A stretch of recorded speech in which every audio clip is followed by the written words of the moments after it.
अगर नवरात्रों में कुछ संकेत आपको मिले तो आप समझ जाना माता रानी आपसे प्रसन्न हैं और उनकी कृपा आप पर होने वाली है। जय माता दी दोस्तों, कैसे हैं आप सब लोग। आशा करती हूँ कि माता रानी की कृपा से आप सब लोग अच्छे होंगे।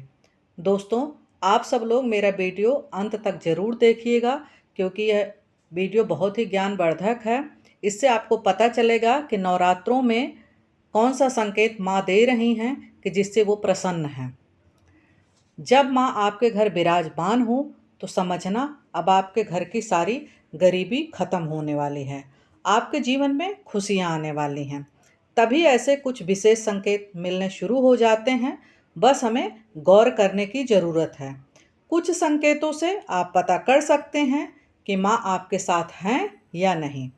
कई बार हम बैठकर सोचते हैं कि माता रानी हमारे साथ है कि नहीं, नवरात्रि में माता हमारे घर में प्रसन्न है कि नहीं, ये सब विचार कई बार मन में आता है। इन सब के बारे में मैं बताने वाली हूँ सरल तरीके से, जिससे आपको समझने में आसानी होगी। माता रानी अपने सभी भक्तों को अपने होने का एहसास कराती हैं, पर हमको थोड़ा ध्यान देने की ज़रूरत है। पहला संकेत उनका होता है पूजा करते समय अगर ऐसा लगे कि कोई आपके आसपास है तो समझना कि माँ आपके साथ हैं, अगर आपके साथ नवरात्रों में ऐसा होता है तो। और अगर नवरात्रि में आपके आँख से आंसू आने लगे पूजा करते समय तो समझना माता रानी आपकी पूजा से प्रसन्न हैं। दूसरा संकेत है अगर रात में अचानक नींद खुल जाए तो समझना माता रानी साथ हैं और आपको जगाना चाहती हैं और कुछ संकेत बताना चाहती हैं। तीसरा संकेत है अगर जुगनू एक एक उड़ने वाला कीड़ा अगर आपसे चिपक जाए, उसमें रोशनी होती है, तो समझना कि माँ की कृपा हो रही है। चौथा संकेत है अगर गूगल लोबान चमेली के फूल की खुशबू आपको अचानक आने लगे तो समझना आपके जीवन में खुशियाँ आने वाली हैं और इसलिए आपके घर महक रहा है। पांचवा संकेत है अगर नवरात्रों में दीपक में फूल बनने लगे तो समझ जाना चाहिए कि माता रानी हमारी पूजा स्वीकार कर ली है और अब उनकी कृपा हम पर बरसने वाली है। छठवां संकेत है अगर सपने में छोटी कन्या दिखे या कोई कन्या आपके घर कुछ लेने आ जाए तो समझना माता स्वयं आ गई हैं हमारे घर में, और अगर वो कुछ मांगे तो उन्हें जो है ज़रूर देना चाहिए। इससे आपके घर में धन धान्य की कमी नहीं होगी। सातवां संकेत है कि नवरात्रि में अगर श्रद्धा भाव से पूजन करें तो माता रानी हमारे घर में रहने लगती हैं।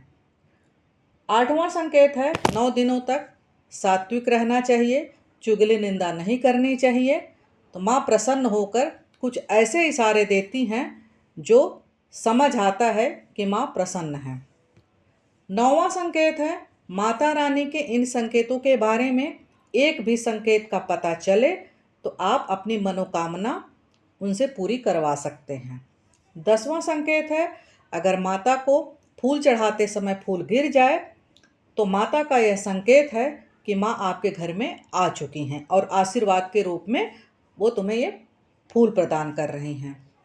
11वां संकेत है अगर मधुमक्खी आ जाए नवरात्रों में आपके घर में तो मधुमक्खी को भ्रामरी कहा गया है क्योंकि वह माँ का स्वरूप कहा जाता है। उनको नवरात्रों में नहीं मारना चाहिए, समझना चाहिए कि माँ ने हमको दर्शन दिया है और उनको प्रणाम करना चाहिए। 12वां संकेत है अगर अचानक चींटियाँ आपके घर में आ जाए नवरात्रों में तो समझ लेना कि माँ आ गई हैं।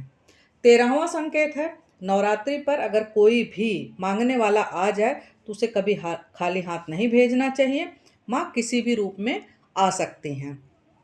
आप एक बार विचार करिएगा, गौर करिएगा कि क्या आपको इन नवरात्रों में कुछ ऐसे संकेत मिले हैं कि नहीं। अगर मिले हैं तो उनको गौर करिएगा कि माता रानी आपसे प्रसन्न है, फिर आपको चिंता करने की कोई ज़रूरत नहीं है, बस श्रद्धा भाव से उनकी पूजा करिए। दोस्तों, अगर आप सबको मेरा वीडियो पसंद आया हो तो लाइक शेयर सब्सक्राइब जरूर करें। जय माता दी।